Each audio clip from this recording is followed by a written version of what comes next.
शिवसेनेचे आमदार आणि सिडकोचे नवे अध्यक्ष संजय शिरसाट आपल्यासोबत आपण त्यांच्याशी बोलणार आहोत. सर, आज तुम्ही सिडकोत गेला होतात, एक महत्त्वाचा निर्णय तुम्ही घेताय असं समजतंय.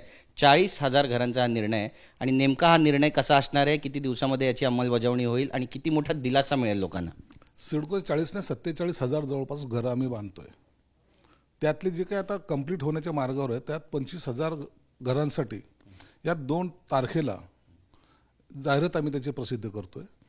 मुळामध्ये महत्त्वाचा निर्णय असा आहे की हे सोडत होताना किंवा आता ज्याला आपण लकी ड्रॉ म्हणतोय तसं न करता तुम्हाला घर मालकाला म्हणजे ज्याला घर घ्यायचं आहे, सर्वसामान्य कुटुंबातले लोक असतात, त्यांना चॉईस असली पाहिजे किंवा त्यांना माझं आयुष्यातलं बनणारं घर हे माझ्या चॉईसने घेतलं असं एक त्यांना एक वाटलं पाहिजे, म्हणून आम्ही त्यांना चॉईस देतोय. तुम्हाला कोणत्या फ्लोअरवर घर पाहिजे ती चॉईस तुम्ही द्यायची. 5 चॉईस त्यांना आम्ही दिलेल्या आहेत. 5 पैकी कुठेही तुम्ही घर मागू शकता. जर त्याच्यामध्ये एकाच जागेसाठी जर जास्त डिमांड आली तर मग त्याचा ड्रॉ होईल. हा एक मोठा निर्णय घेतला आहे. दुसरा, जे काही मार्केट प्राईस जे आहे, अपसेट प्राईस आम्ही जे काढलीत त्याच्यामध्ये 10% आम्ही आणखी पुन्हा मायनस केलेले आहेत, म्हणजे कमी किमतीमध्ये ते घर देणार आहोत. मग सर्वसामान्याला जवळपास त्याचा 3-1 लाख रुपयाचा फायदा हा निश्चित होणार आहे. म्हणून जे सिडकोला द्यायचं आहे ते आम्ही देण्याचा प्रयत्न करतो. चांगलं, सर्वसामान्य माणसाला चांगले घरं कसे मिळतील आणि वाजवी किमतीमध्ये. म्हणून आता हे 2 तारखेला त्याची जाहिरात निघेल. 1 महिन्याच्या प्रोसेस नंतर त्याचा ड्रॉ होईल. काही ठिकाणी त्या ड्रॉमध्ये आणि जे लकी ड्रॉचा वेगळा, परंतु चॉईस घराचा सुद्धा ड्रॉ होईल आणि तो होईल. आणि ह्या लोकांना ही घराची मुदत जेव्हा त्यांना पैसे भरायचे किंवा मिळायचं आहे ते सर्व त्यांना क्लिअर केलं जाईल. नक्कीच. पण दलालांचा देखील फार मोठ्या प्रमाणामध्ये तिथे सुळसुळाट आहे, त्यामुळे नागरिकांना तुम्ही काय आवाहन करणार आणि जे दलाल फिरतात त्यांच्यावरती काही कारवाई केली जाईल?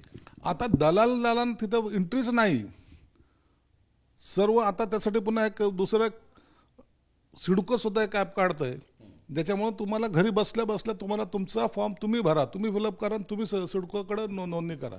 दलालाच्या नादी लागाल तर तुम्ही फसाल, एवढं मात्र निश्चित आहे. नक्कीच. राजकीय प्रश्न तुम्हाला विचारायचा आहे. आज महाविकास आघाडीची अत्यंत महत्त्वाची बैठक आहे. मुख्यमंत्री, उपमुख्यमंत्री जागा वाटपाचा काही फॉर्म्युल्याबद्दल बातचीत करणार आहेत का, आणि हा फॉर्म्युला ठरेल कसा असेल, काय म्हणाल?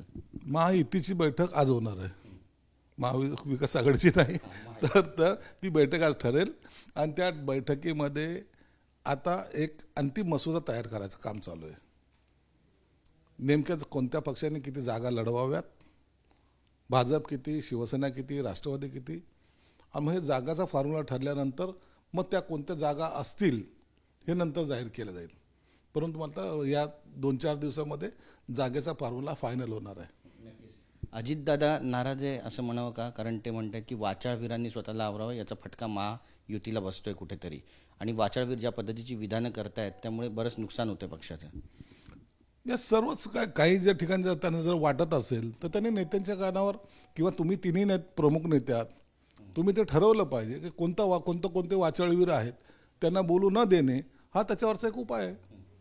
आणि म्हणून तिन्ही नेत्यांनी एकत्रित घ्यायचा निर्णय आहे, असं स्वतः माझं स्पष्ट मत आहे. संजय राऊत टीका करतायत. संजय राऊत म्हणतात की तिसरी आघाडी राज्यामध्ये आता नव्यानं उदयास येते आणि त्यामुळे तिसरी आघाडी जी आहे त्याचा फटका विरोधकांना बसतो. मतांचं विभाजन करण्यासाठी याचा वापर केला जातो, पैशांचा देखील वापर केला जातो आणि सत्ताधारी याचा वापर करतात. त्यांना कुणी उभं राहूच नाही, कुणी तिसरी आघाडी निर्माण करू नये. मुस्लिमाला फसवलं, दलिताला फसवलं, आता इतरांना फसवून आपली सत्ता आणण्याचा जो काही प्रयत्न करतायत, परंतु त्याला खऱ्या अर्थानं बाळासाहेब थोरातनी आता चोख उत्तर दिलेलं आहे की तुमची आम्हाला गरज नाही. म्हणून जर चुकून काही झालंच तर मुख्यमंत्रीसुद्धा काँग्रेसचाच होईल ठासून बाळासाहेब थोरातांनी सांगितलं आहे. म्हणून आता यांनी किती बडबड केली किंवा काही जरी केलं, या लोकांना त्या महाविकास आघाडीच्या या काँग्रेस आणि राष्ट्रवादीच्या मागे फरफटत जावं लागणार आहे, एवढं मात्र निश्चित झालेलं आहे. अजितदादा म्हणतायत की जेवढ्या जागा त्यांना मिळणार आहेत महायुतीमध्ये त्यापैकी 10 जागांवरती ते मुस्लिम उमेदवार देणार आहे. मग महायुतीची यामध्ये गोची होणार नाही का? कारण 5 उमेदवार ते मुंबईमधून देणार आहेत अशी पण माहिती मिळते. आणखीन जागेचा फॉर्म्युला ठरला नाही. जो जागेचा फॉर्म्युला ठरेल आणि ज्या पक्षाच्या वाट्याला ज्या जागा येतील त्यांनी तिथे कोण उभे करावेत, कुणाला तिकीट द्यावे, हा त्यांचा प्रश्न असणार आहे. म्हणून त्याच्यामध्ये आम्ही काही इंटरफेअर करणार नाही. त्यांच्या पक्षाने घेतलेला तो निर्णय, म्हणून आम्हाला त्याच्यावर भाष्य करणं उचित नाही. नाही, पण मग अडचण होणार नाही, कारण हिंदुत्वाचा तुमचा मुद्दा आहे, भाजपचा देखील हिंदुत्वाचा मुद्दा आहे. त्यांनी काय करावं हा त्यांच्या पक्षाचा प्रश्न आहे. महायुती म्हणून आम्ही एकत्रित लढू एवढं निश्चित आहे, पण तो माझ्या पक्षामध्ये शिवसेनेमध्ये कुणाला तिकीट द्यावं हे एकनाथ शिंदे साहेब ठरवतील, तसंच त्या पक्षामध्ये अजितदादा ठरवतील, म्हणून त्याच्यात वाद घालत काय अर्थ नाही ना. आरक्षणाचा प्रश्न अडचणीचा ठरतोय का आणि त्याद्वारे दबाव निर्माण केला जातोय का सरकारवर? कारण आता आपण पाहतोय की जरांगे पाटील यांची देखील प्रकृती खालावलेली आहे, महिला त्या ठिकाणी टाळं फोडतायत. प्रकृती का खालावली याबद्दल देखील बरेचसे आरोप प्रत्यारोप सुरू झालेले आहेत. गोपीचंद पडळकर तर म्हणतात की धनगरांना जर त्यांच्या मागण्या मान्य झाल्या नाही तर सोमवारपासून आम्ही राज्यव्यापी रास्ता रोको करणार. अडचणीचं ठरतंय हे सगळं. आरक्षण मुद्दा हा अडचणीचा सर्वांसाठीच आहे, परंतु जरांगे पाटलांसुद्धा मी विनंती करणार आहे की सरकारने आत्तापर्यंत सगळ्यात सकारात्मक भूमिका घेतल्यात. मग कुणबीचे प्रमाणपत्र असो, 10% आरक्षण असो, आणि सरकार आजही आरक्षणाच्या विषयावर आजही काम चालू आहे. म्हणून सरकारवर विश्वास ठेवा, तब्येतीची काळजी घ्या, डॉक्टरांच्या उपचाराला सहकार्य करा आणि हा प्रश्न सुटेल एवढं मात्र निश्चित आहे. लागणारा जो काही कालावधी असतो तो पुढं मागं जरूर होईल, परंतु शिंदे साहेबांनी एखादं काम हाती घेतलं ते पूर्ण करतात हा महाराष्ट्राच्या प्रत्येक जनतेला विश्वास आहे. पण जरांगे गेल्या अनेक दिवसांपासून त्यांची मागणी आहे सगळे सोयऱ्यांबद्दलची, आणि आरक्षण लागू का होत नाही हा त्यांचा मूळ प्रश्न आहे.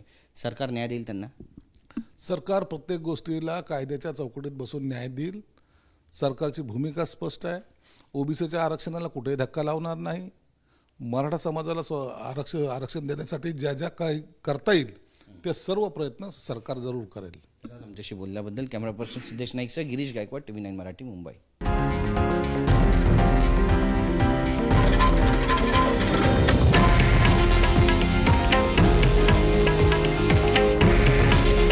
हे आहे देशातील नंबर 1 न्यूज नेटवर्क आणि आपण पाहत आहात TV9 मराठी.